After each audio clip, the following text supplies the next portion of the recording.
Well, gang, we're going live again. I'm having a really hard time getting the enough time to edit any video, but I wanted to do an update on the Jeep. I got the few things done. The wheels, I finally got painted. I did that with a base coat, clear coat. One issue that I had with them where they had set flat in the mud, I had some rust on the inside where the tire sealed, so I had to use JB Weld, kind of like you would use body filler on a body panel. I had to use JB Weld as a filler to fill the pits so I could seal these tubeless tires. It did well, no flats. I assume that's going to hold up. It's JB Weld's a pretty good epoxy, and it sanded out really well, just like you'd use a body filler. I used a 60 grit sandpaper. Anyway, got the rotors, the calipers, the drums, the wheels, all that painted, and it's sitting on the ground again. That's a good thing. I had it up on jack stands for a couple weeks.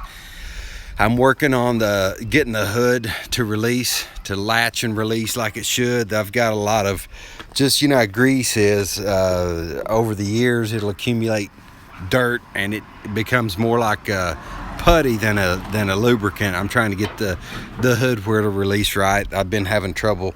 I've been using brake clean and slowly just working the garbage out of these seats on these where the hood springs, the release springs, is getting all of the grease worked out of these pieces. Anyway, lots of rust everywhere, but that's part of the process on these old vehicles. The wiring is a complete nightmare under the hood anyway. The rest of it, I haven't noticed any problems with the wiring other than under the hood. I put the new carburetor on it, and I was going to start it using a test tank. I don't have the tank off of it yet, so I was using a little test tank. Tried to start it, and the solenoid stuck. So I've got a solenoid in my other Jeep to put on this one. Hopefully I can get that worked out pretty soon. Looking forward to getting it running, starting and running with its own systems in place, including the fuel system. Let's take a look at that. I pumped out probably, I would safely say 15 to 20 gallons of water out of that gas tank. It just had a thin layer of nasty gasoline laying on top of all that water. And I'm assuming because it's set with no gas cap on it, and somehow got all over the years 20 gallons worth of water. So I'm fortunate that it's a plastic tank. So I'm gonna pull the tank and do a 50-50 muriatic acid and water, and get all the garbage out of the tank, get it good and clean.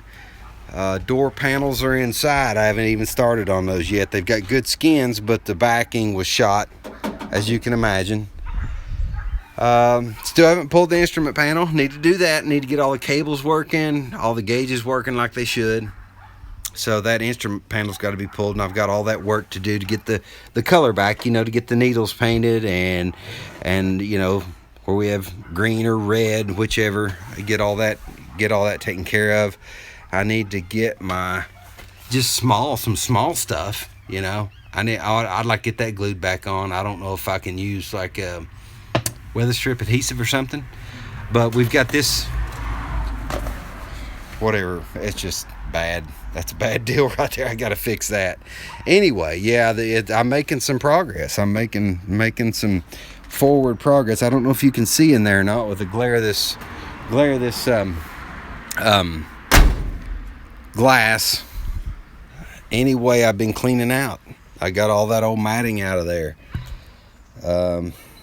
It's not clean, but I got the old matting out of there, and I scrubbed at it a little bit. I need to really clean it good. I want to go back. Well, let's talk about the tailgate. I can't find a tailgate for this thing anywhere. Excuse me. So I'm gonna have to. It looks to me like I'm gonna have to take this tailgate off and rework it completely. Take all the window regulator and everything out of it.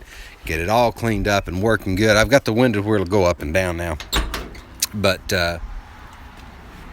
one other thing I want to talk about in this video was, you know, when you get all the dirt and crap out of something, you can see what you're up against.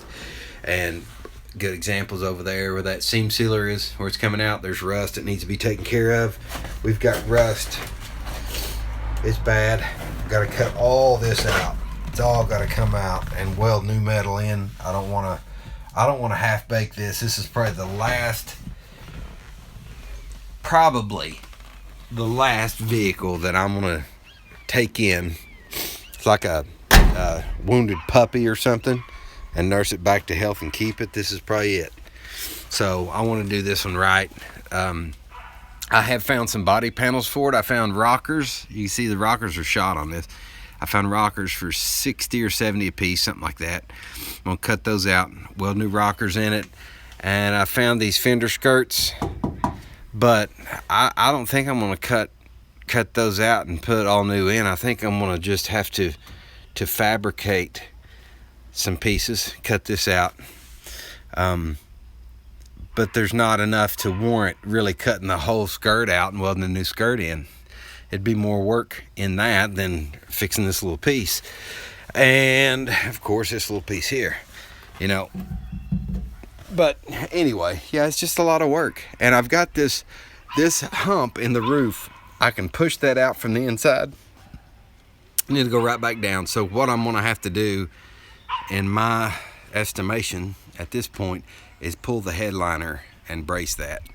I don't want to build a whole truck and paint it and everything and then have a big old hump in the roof like that. But I think this truck's worth the work. It's pretty, you know, overall solid enough to do that. So anyway, once I get all of the wiring and the things that I need to take care of to make this mechanically sound, then I'll deal with body work and stuff like that. But right now the goal is to get it running good, and the next thing I'm going to do is pull the tank, clean it, like I said, with the muriatic acid and water, get it good and clean, get it reinstalled, get the fuel sending unit in it, obviously a gas cap, and we'll go from there. You know, the main thing right now is for it to run and drive. So anyway, guys, that's the update on the old 82 Jeep, and I thank you for tuning in, and I'll catch you guys later.